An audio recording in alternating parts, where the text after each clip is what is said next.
What's up, fantasy managers? Welcome back to another episode of the First Pitch Podcast brought to you by PitcherList.com. My name is Jake Crumpler, and I'll be your host for this edition of the pod. You can follow me on Twitter at Jake Crumpler, and you can find all of my work at CrumplerBaseball.com. Let's dive into everything baseball related from Sunday, August 4th. We'll start it off, as always, with the transactions, injuries, news, and notes from around the league, kicking things off with the bad news as starting pitcher Jacob Misiorowski was placed on the 15-day IL with a tibia contusion. Basically, he's just got a shin bruise from being hit by a batted ball. Misiorowski is expected to just miss 2 starts, spending the minimum time on the injured list. So best news we could get there out of a Misiorowski IL placement. In a corresponding move, starting pitcher Logan Henderson was recalled from the minors to start in our nation's capital on Sunday. He tossed 4 1/3 innings, allowing 3 hits and 1 run, while walking 2 and striking out 4, inducing 10 whiffs with 26% CSW across 76 pitches. And Henderson was honestly the first Brewers rookie that was very enticing in fantasy this year. He does get the Mets up next, and I'm not super excited about that one. But if Henderson sticks in the rotation after Misiorowski returns, he may get some play in fantasy. Next, we have closing pitcher Seth Halverson, who was placed on the 15-day IL with an elbow strain. He is seeking multiple opinions right now, which is never a good sign. So Halverson could be due for an extended absence, and fingers crossed, not the case, but could also be elbow surgery. Nick Anderson was recalled for the minors in a corresponding move, but Victor Vodnik is likely to be the top option to take over the closer role for Halverson for the Rockies, as the only active reliever with a save on the club, because Zach Agnos is on the IL. So Victor Vodnik likely to take over for Seth Halverson as the Rockies closer. And lastly, first baseman Miguel Vargas was placed on the 10-day IL with an oblique strain. Curtis Mead was recalled from the minors in a corresponding move. He was just acquired from the Rays at the deadline for Adrian Hauser, and Mead could be in a platoon that sees Lennon Sosa play first base and Josh Rojas play second base versus righties, and Sosa shifting to second base to accommodate Mead at first base versus lefties in the absence of Miguel Vargas. In terms of transactions, catcher Alejandro Kirk was activated from the 7-day IL. He had been out with a concussion, and he'll return to being the Blue Jays' everyday catcher. Tyler Heineman will move to the bench, and the Jays are currently holding on to 3 catchers, with Ali Sanchez staying on the roster and Leo Jimenez being optioned to the minors in a corresponding move. Next, we have starting pitcher Nestor Cortez, who was activated from the 60-day IL. He's been out for the past 4 months with a flexor strain, and he's expected to start Friday versus the Red Sox to make his Padres debut. Cortez could make his debut earlier, pitching out of the bullpen before then, but he's lined up to start on Friday. Randy Vasquez was optioned to the minors in a corresponding move, despite having a 3.93 ERA in 22 starts this season. Next, we have Luis Gil, who was activated from the 60-day IL to make his season debut. He had missed the entire season with a lat strain, and he pitched in Miami in his debut, tossing 3 1/3 innings, allowing 5 hits and 5 earned runs, walking 4 while striking out 3, inducing 5 whiffs, so 23% CSW across 77 pitches, so not the return that Gil or Yankees fans wanted. And now he gets the Astros up next. I'd be probably avoiding that one after the lack of success in this start. In a corresponding move, Jonathan Loaizaga was placed on the 15-day IL with mid-back tightness. And lastly, we've got second baseman Christian Moore, who was activated from the 10-day IL after missing some time with a thumb sprain. He'll return to being the Angels' everyday second baseman. He is the Angels' #1 prospect, so a bit of hype there around Moore returning. And Moore's return will shift Luis Rengifo from second base to third base, forcing Yoan Moncada to the bench and Scott Kingery to the minors. In terms of news, starting pitcher Johan Oviedo, who's been out with Tommy John surgery and a lat strain since 2023, is expected to be activated from the 60-day IL today to make his first start since 2023. He'll face the Giants in his return. Next, we have second baseman Tommy Edman, who's expected to be placed on the 10-day IL with a sprained ankle. Miguel Rojas would likely take over at second base. And in a corresponding move, we're expecting to see third baseman Max Muncy to be activated from the 10-day IL. He had been out with a knee bone bruise, and Muncy is likely to reclaim everyday third base role when he returns, which would force Alex Freeland to the bench and more likely the minors. Next, starting pitcher Cade Povich is expected to be activated from the 15-day IL to start in Philadelphia today. He has been out with hip inflammation. And lastly, starting pitcher Spencer Arrighetti, who's been out with a fractured thumb, is expected to be activated from the 60-day IL tomorrow to start in Miami. That's a pretty notable one there. Arrighetti is a great pitcher, and I think a lot of people will forget how good he was before getting injured. The ERA is really high, but he was so good last year that I think he should be rostered in the majority of leagues. Now we can take a look at our notable performances from Sunday, a day in which we had a full slate of 15 games. We'll start it off with our hitters, leading off with outfielder Eli White, who helped the Braves to win in Cincinnati. It wasn't technically in Cincinnati, as this was part of the Speedway Classic. This one was played in a NASCAR stadium. I don't think it's called a stadium, but that's what I'm going to go with. Eli White, though, went 2 for 4 with 2 runs, 2 homers, and 4 runs batted in. He's up to 6 homers now. First one traveled 411 feet at 110 miles per hour. Second one went 413 feet at 107 miles per hour. And White has done an admirable job filling in for the injured Ronald Acuna Jr. in right field in the inaugural Speedway Classic, belting a pair of impressive long balls.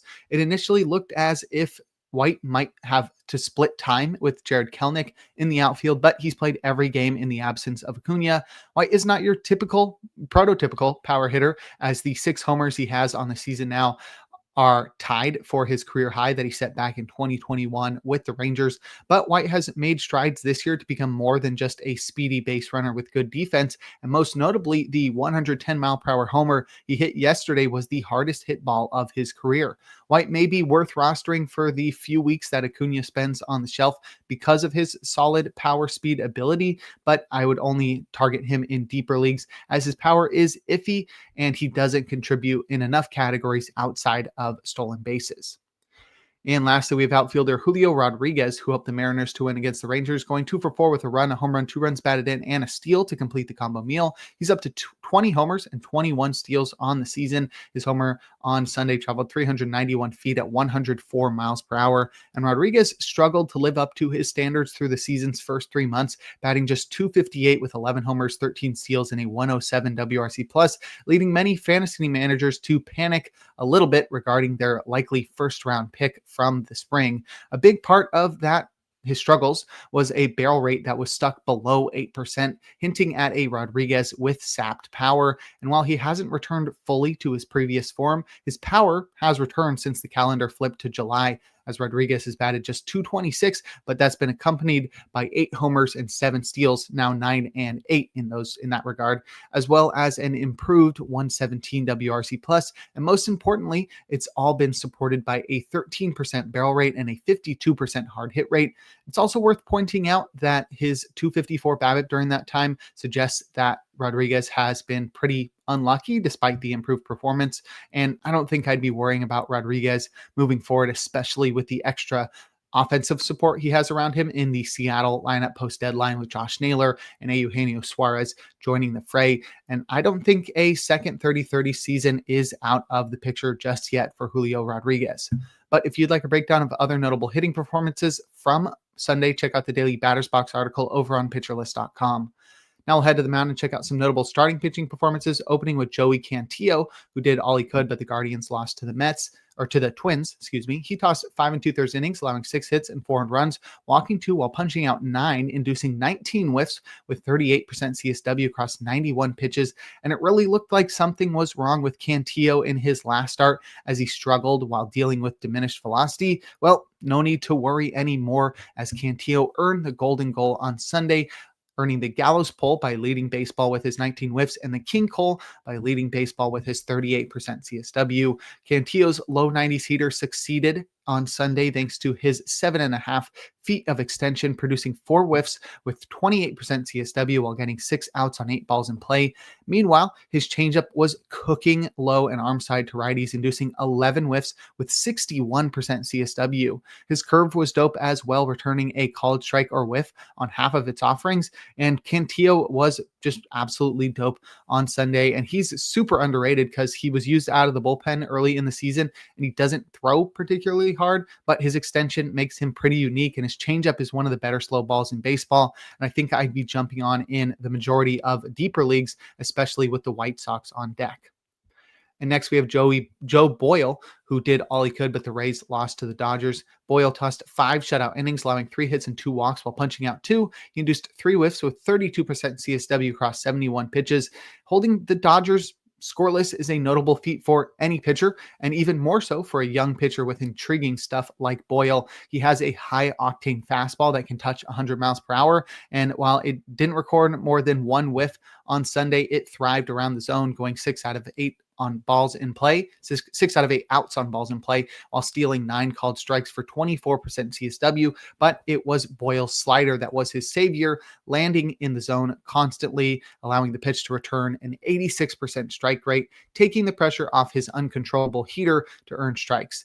Dodgers hitters were all too passive as well, allowing 11 breakers to land in the zone for called strikes, ultimately producing a 57% CSW on the pitch. Splitters didn't do much, but it's nice to see Boyle working on a third offering to help against left-handed batters.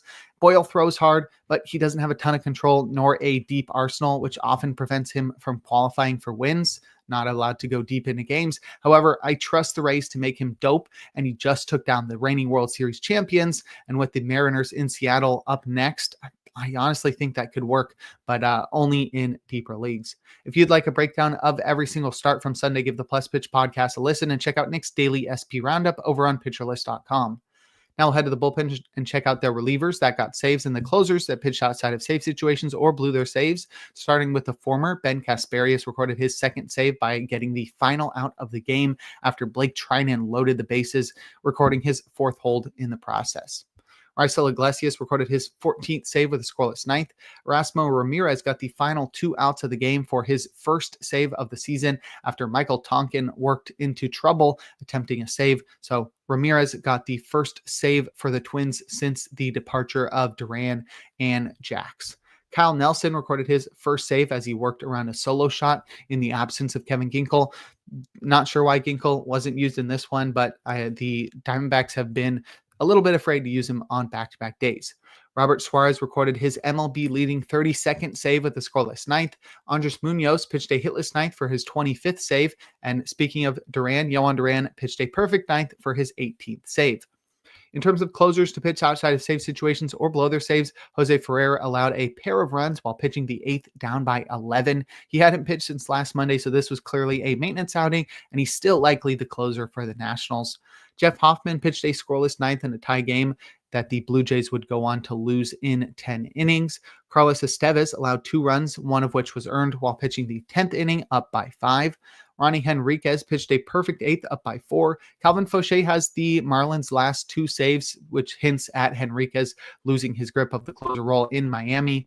Daniel Palencia surrendered the game-tying run in the 9th, but earned his first win when the Cubs walked it off in the bottom half off of Keegan Aiken, who served up a walk-off dinger in the 9th to take his first loss of the season. Dennis Santana pitched a perfect 9th up by 4. And lastly, Kenley Jansen pitched a scoreless 9th in a tie game and earned his 4th win when the Angels walked it off in the bottom half.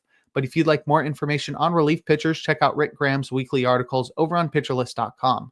And before we look forward to today's games, we're going to take a quick break. Now we'll look forward to Monday, August 4th, a day in which we'll have just 13 games on the slate. My matchup of the day is Nick Lodolo versus Michael Soroka.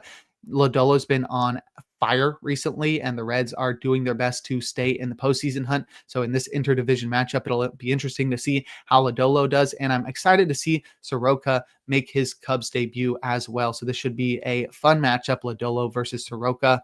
In terms of probable starters, we've got 2 guys in our auto starts tier, Max Fried against the Rangers and Tyler Glasnow versus the Cardinals. Our probably starts tier has 9 guys, and that's where we'll find our streamer of the day in the aforementioned Michael Soroka versus the Reds. Still underrated, still under rostered. He is somebody that should be streamed against most teams. He's been really good this year, and now he's got better defense behind him. He's got a better pitcher's ballpark if the wind's blowing in, and I think he's going to do much better. He's going to have much more offensive support, better chance at a win, pitching for the Cubs as opposed to the Nationals. So Soroka versus the Reds outside of Great American Ballpark is our streamer of the day. I'd also keep an eye out for Justin Verlander in Pittsburgh. He just took down the Pirates last time out, has looked much better recently, and now he gets the Pirates again. I think Verlander should be able to handle them, no problem. In terms of hitter suggestions, I'm looking at Giants hitters versus Osvaldo Bido in his first start since 2023. Got to be tough to make that return. It's been a long time since he's pitched in the majors. I think the Giants could jump on him early. I'd also look at Astros and Marlins hitters in Lone Depot Park. The Marlins have been on fire and the Astros lineup is heating up, but mostly this is about the pitching matchup. Two guys with inflated ERAs. We'll see Jason Alexander and his 7.36 ERA take on Sandy Alcantara and his 6.36 ERA. And lastly, I'd look at Blue Jays and Rockies hitters in Coors. Pretty self-explanatory, always targeting hitters in Coors. And we'll see Eric Lauer square off against Tanner Gordon in that one. Now we'll close things out with our relievers to watch. Keegan Aiken has pitched on back-to-back days, so Yenier Cano or Corbin Martin could get a save for the Orioles on Monday. And lastly, Jeff Hoffman has pitched on back-to-back days, so Yariel Rodriguez should be in line for a save for the Blue Jays if one arises on Monday. But that'll do it for today's episode of the First Pitch Podcast. Make sure to head on over to pitcherlist.com to check out all of the great articles and features we have on the site. Sign up for PL Plus or PL Pro to gain access to the Discord and to support the Pitcher List staff. You can follow me on Twitter at Jake Crumpler. Tune in live on YouTube tomorrow and every day for a new installment of the podcast. And make sure to enjoy the day as we are blessed with another day of baseball.